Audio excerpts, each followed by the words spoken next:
ሰላም ጤና ይስጥልን ውድ በሀገር ውስጥና በውጭ የምትገኙ ቤተሰቦቻችን ከገበታ ሚዲያ የዕለቱን አበይት ዜናዎችንና ትኩስ መረጃዎችን ይዘንላችሁ ቀርበናል። አብራችሁን ቆዩ። በቅድሚያም ዋና ዋናዎቹን የሻዕቢያ ጦር በይፋ የኢትዮጵያን ሉዓላዊ ድንበር በመጣስ ወደ ትግራይ ዘልቆ መግባቱ ተሰማ።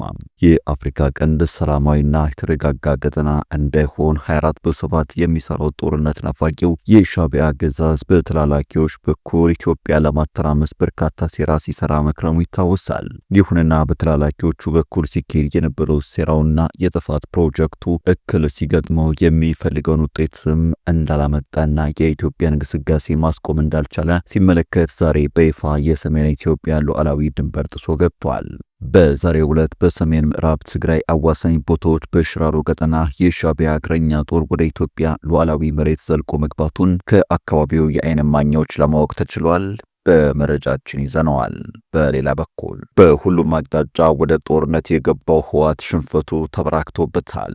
በደቡብ ምስራቅ ዞን ወጅራት ኮንካ በተባለ አካባቢ በህወሓት አርሚ 44 ታጣቂዎችና በሐራ መሬቱ ኃይል መካከል ዛሬ እስከ አሁኗ ሰዓት ድረስ እየተደረገ ባለው ውጊያም የሰላም ኃይል ታጣቂዎች የበላይነት በመያዛቸው በህወሓት ታጣቂዎች ላይ ከፍተኛ ጉዳት እየደረሰ እንደሚገኝና በዚህም በርካታ ቁጥር ያለው የህወሓት ታጣቂ ቁስለኛም በ6 መኪኖች ተጭኖ ወደ መቀለ መወሰዱን እንዲሁም በሰላም ኃይሉ በኩል የጎላ ጉዳት አለመድረሱን ለማወቅ ችለናል። ተደምጡታላችሁ። በሰሜን ኢትዮጵያ በኢትዮጵያ መከላከያና በህወሓት መካከል ጦርነት እየተደረገ በሚገኝበት በዚህ ወቅት የአፍሪካ ህብረት ኮሚሽን ሊቀመንበር መሐመድ አሊ የሱፍ የፌዴራል መንግስትና የህዝባዊ ወያኔ ሓርነት ትግራይ ህወሓት በክልሉ ያለውን ሁኔታ ላለማባባስ በከፍተኛ ሁኔታ እንዲታቀቡ ጠየቁ። በትግራይ ክልል አካባቢዎች እየተስተዋሉ ያሉ ሰሞነኛ ክስተቶች እጅግ እንዳሳሰቧቸው ሊቀመንበሩ ገልጸዋል። እስከ ዝግጅታችን ፍጻሜ አብራችሁ ስትቆዩም የምታደምጡት አበይት ሌላኛው ጉዳይ ነው።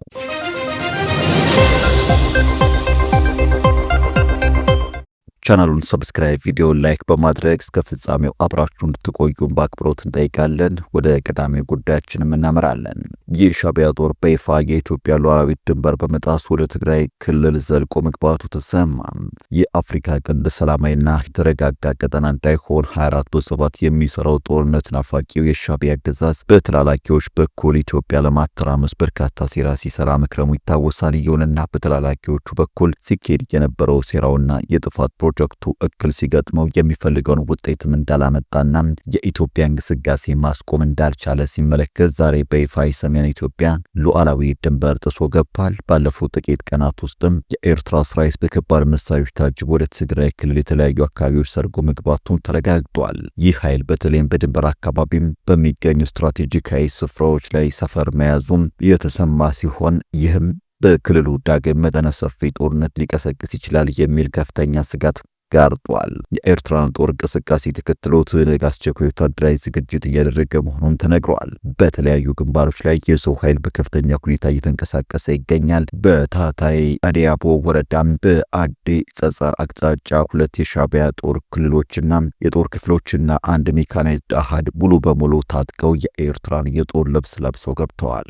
በላዕላይ አዲያቦ ወረዳም ጎደፋይት ብሎ በሚጠራ ቦታ አንድ የሻዕቢያ የጦር ክፍል የቲዲኤፍ ልብስ ለብሶ መግባቱን የተነገረው። በተጨማሪም ማዕከላቸውን አዲግራት ያደረጉ የሜካናይዝድና የስለላ አሰልጣኞች ወደ አጉላ እና ላጂ የስልጠና ማዕከላት መግባታቸው ተነግሯል። ትግራይ በኋላ ጋር ቡድኖች ምክንያት የሻዕቢያን የጦር መጫወቻ መሆኗ እየታየ ነው።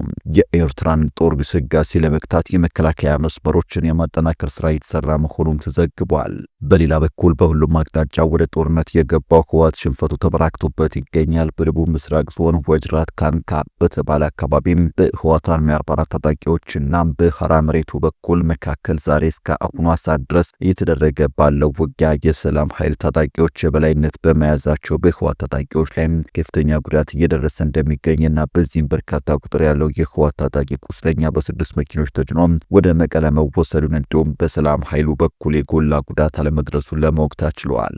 ራሳቸውን የትግራይ ሰላም ኃይሎች በሚል የሚጠሩትና በሐራ መሬት የሰፈሩት ታጣቂዎች ታጣቂዎች ቁልፍ ቦታ መቆጣጠራቸውም ተሰምቷል። በየትኛውም ሰዓት የመቀለ መሆኒ መንገድ ሊቆረጥ እንደማይችል ተመላክቷል። ገበታ ሚዲያ ለታጣቂ ኃይሎቹ ቅርብ ከሆኑ አመራሮች በደረሳት መረጃ መሰረት የሰላም ኃይል ሰራዊት የተቆጣጠሯት ስፍራ ገረብ አጎ ትባላለች። ቦታዋም በወታደራዊ ግምገማ ቁልፍ ስትሆን ከመሆኑ 15 ኪሎ ሜትር ርቀት ላይም ትገኛለች። የትነግ ኃይሎች የሰላም ኃይሎች ላይ በደቡብ ምስራቅ ዞን ወጅራት ቶንሳ በተባለ አካባቢ አርሚ 44 በማሰለፍ ጥቃት ከፍተውም ነበረ። ጥቃቱን ተከትሎ ምላሽ የሰጡት የሰላም ኃይሎች ገረብ አጎ የምትባለውን አነስተኛ ከተማ ሌሊቱን ተቆጣጥረው አድረዋል። ከሰላም ኃይሎች የተገኘ መረጃ እንዳመላከተው የትነግ ኃይሎች ቦታዋን መልሶ ለመያዝ ኃይል አጠናክረው ተኩስ ቢከፍቱም ከባድ ምታርፎባቸው ተመልሰዋል። እንደ መረጃው በርካታ ቁጥር ያለው የትነግ ሰራዊት ሙትና ቁስለኛ ሲሆኑ በስድስት ወታደራዊ የጭነት መኪኖች የተጫኑ ቁስለኞች ወደ መቀለ መወሰዳቸው ከከተማ ነዋሪዎች ለመረዳት ተችሏል። ከሰላም ኃይሉ ወገን አነስተኛ ዋጋ የተከፈለ መሆኑን የተመላከተው የመሆኒ ነዋሪ የሆኑ አንድ ግለሰብ የተጠቀሰችው ከተማ በሰላም ኃይሎች እጅ መግባቷን ለገበታ ሚዲያ አረጋግጠዋል።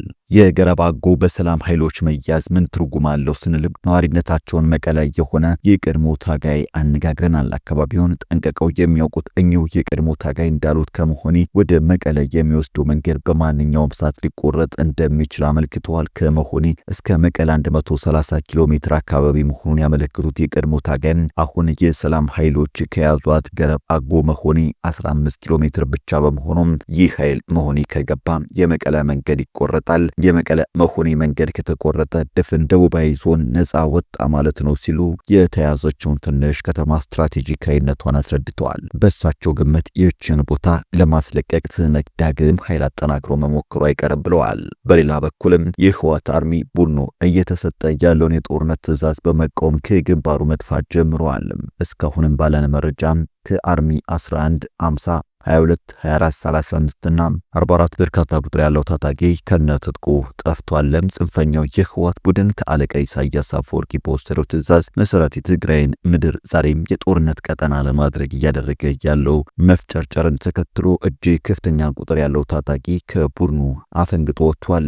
ታጣቂ ኃይሉ ለ80 ዓመት አዛውንት ስል የትግራይ እናቶች ዳግም እንዲያለቅፉ አልፈልግም፣ ህይወቴንም በከንቱ ማጣት አልፈልግም በማለት ካምፑን ለቆ በገፍ እየወጣ ነው። በዚህ ቡድኑ ጦርነት ባወጀባቸው አካባቢዎች የሚገኙት የደቡብና የምዕራብ ግንባር ታጣቂዎች የያዙትን መሳሪያም ይዘው የጠፉ ሲሆን አብዛኛው ታጣቂ ከአርሚ 11 50 22 24 35 እና ከ44 ስለመጥፋታቸውም የደረሱን መረጃዎች አመላክተዋል። የታጣቂውን መጥፋት ተከትሎ የአርሚ መሪዎች የሚይዙትና የሚጨብጡት ነገር ጠፍቷቸዋል። የአርሚ 11 በሪም ኮሎኔል ጋይም ሺሻይና ኮሎኔል ሚዛን በታጣቂው ውሳኔ እጅግ እንደተረበሹና ግራ እንደተጋቡ ቡድኑ ውስጥ የሚገኙት ምንጮቻችን ነግረውናል። እንደ መረጃዎች ከሆነ የአርሚ 11 ታጣቂ በሙሉ በሚባል ደረጃ ጠፍቷል። በተለይም ወልቃይትና ደደቢት ክፍለ ጦር ውስጥ የነበረው አርሚ በሙሉ መጥፋቱን የተነገረው ምንም ወጣት ለኢሳያስ አፈወርቂ ፍላጎት ሲል የገዛ ህዝቡን ማሰቃየት የለበትም፣ ለትግራይ ህዝብ ሰላም እንጂ በዚህ ጊዜ ጦርነት በፍጹም አያስፈልገውም፣ ሁሉም የአርሚ አባል የአርሚን 11ን ፈለግ መከተል አለበት የሚሉ የትግራይ ተወላጆችም ተበራክተዋል። በቀጣይ መረጃችን የአፍሪካ ህብረት ኮሚሽን ሊቀመንበር መሐሙድ አሊ የሱፍ የፌዴራል መንግስትና የህዝባዊ ወያኔ ሓርነት ትግራይ ህወሓት በክልሉ ያለውን ሁኔታ ላለማባባስ በከፍተኛ ሁኔታ እንዲታቀቡ ጠየቁ። በትግራይ ክልል አካባቢዎች እየተስተዋሉ ያሉ ሰሞንኛ ክስተቶች እጅግ እንዳሳሰቧቸውም ሊቀመንበሩ ተናግረዋል። የህብረቱ ሊቀመንበር መሐሙድ አሊ የሱፍ ይህንን ያሉት ዳግመኛ ግጭትም ስጋት እያየለ የመጣበትን የፌዴራል መንግስትና የትግራይ ኃይሎች መካረን አስመልክቶም አርብ ዕለት በወጣው መግለጫ ነው።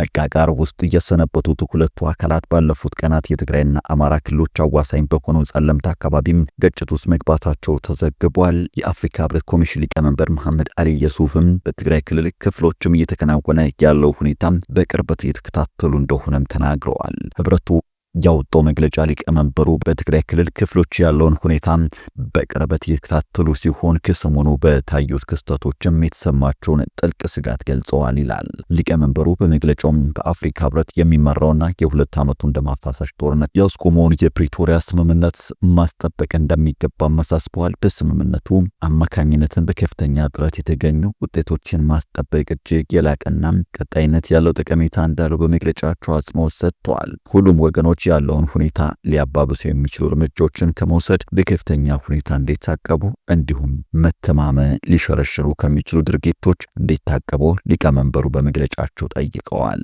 የፌዴራል መንግስትና ህወሓት ማናቸውንም ያልተፈቱ ጉዳዮችን የዘላቂ ግጭት ማቆም ስምምነቱን ግዴቶችና መንፈስ ሙሉ በሙሉ በማክበር ገንቢ በሆነ ውይይት እንዲፈቱም ጥሪ አቅርበዋል። የአፍሪካ ህብረት የፕሪቶሪያ ስምምነት ሙሉ በሙሉና ውጤታማ በሆነ መልኩም እንዲፈጸም የማይናወጥ ቁርጠኝነት እንዳለው በመግለጫው አረጋግጠዋል።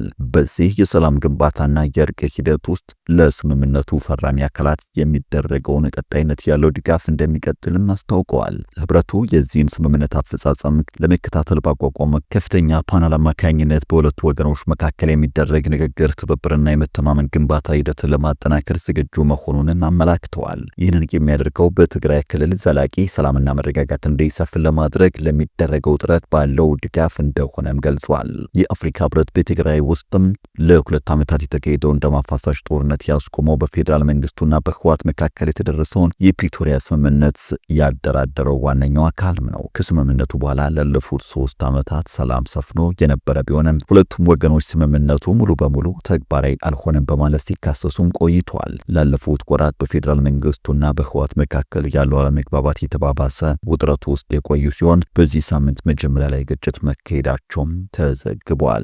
በፌዴራል መንግስቱ የመከላከያ ሰራዊትና በህወሓት መካከል ግጭቶች መካሄዳቸውን ዲፕሎማሲና ደህንነት ምንጮች የተናገሩ ቢሆንም መንግስትም ሆነ ህወሓት እስካሁን ስለ ሁኔታው በይፋ የገለጸው ነገር የለም ብለዋል። ወደ ተመልካቾቻችን ለዛሬ ያዘጋጀንላችሁ አበይት ዜናዎች እነዚህ ነበሩ። ገበታ ሚዲያ ሰብስክራይብ በማድረግ ቤተሰብ ይሁኑ። ጤና ይስጥልን።